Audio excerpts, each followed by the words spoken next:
अगं मुलांच्या शाळेमुळे काही वेळच मिळत नाही यायला. मुलं कुठल्या शाळेत जातात? इंटरनॅशनल स्कूल 70,000 रुपये फी आहे. आम्ही तर ते निम सरकारी शाळेतच घालून टाकले. का? भाऊजी तर चांगलं कमवतात की. मुलांचं शिक्षण खूप महत्वाचं आहे. नाही, शिक्षण महत्वाचंच आहे, पण त्यासाठी ढीगभर फी भरून महागड्या शाळेतच घालायला पाहिजे असं काही नाही ना. आम्ही ब्रँडेड शाळेत घालू पण शकलो असतो, पण त्यासाठी आम्हाला कोणतरी कर्ज काढायला लागलं असतं, नाही मन मारायला लागलं असतं. ते पण आम्ही केलं असतं.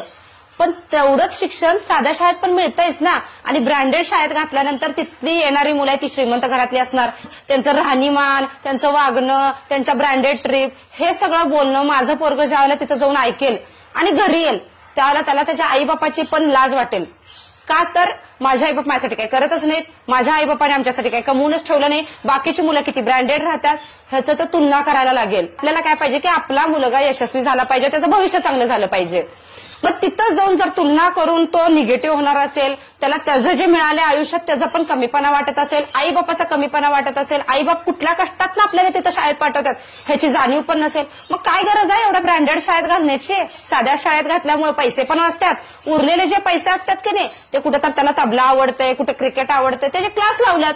हाय ते पैसे साठवून नाही पोरगं शिकलं तर त्याचा उद्या त्याला धंदा काढून देतो की. माझ्या मैत्रिणीनं तिच्या मुलाला घातलं ग इंटरनॅशनल स्कूलला. तिचं बघूनच मी माझ्या नवऱ्याचं डोकं खाल्लं आणि घातलं त्या महागड्या शाळेत.